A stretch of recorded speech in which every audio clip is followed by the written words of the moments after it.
Obec Janovík leží v severnej časti Košickej kotliny v doline Torisy v nadmorskej výške okolo 230 metrov.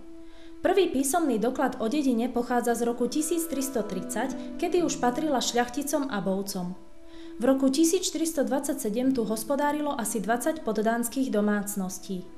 Na prelome 13. a 14. storočia patrila táto dedina Budunovi z Ďurkovskej vetvy Abovcov.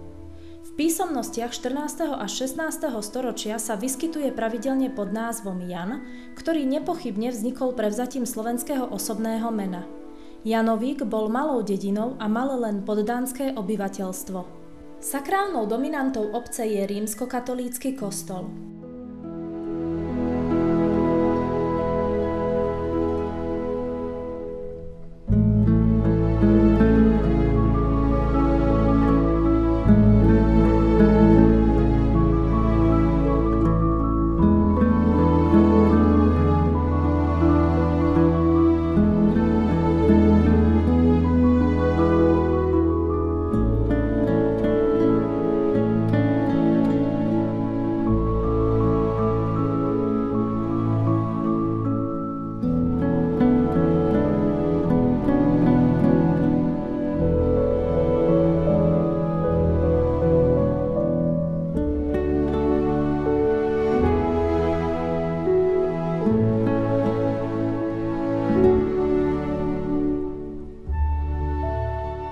Počet obyvateľov v obci je v súčasnosti 268.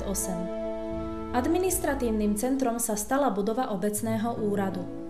V centre obce bolo vybudované detské ihrisko.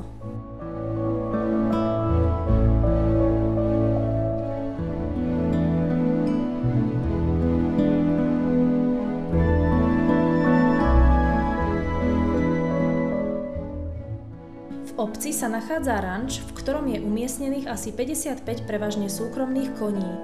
Ranč ponúka pestré možnosti strávenia voľného času nielen pre dospelých, ale aj pre deti.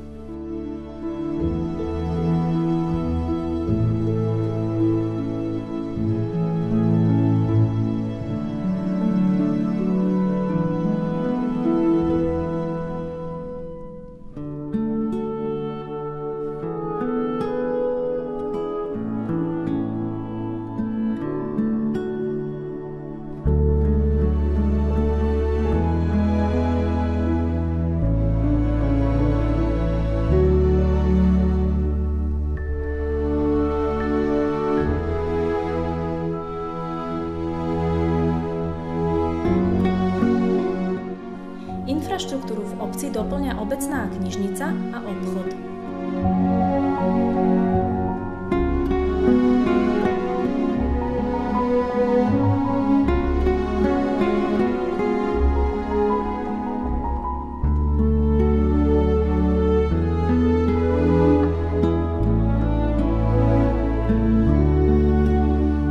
V súčasnosti je obec stále sa rozvíjajúcim kultúrnym, spoločenským a hospodárskym miestom východného Slovenska.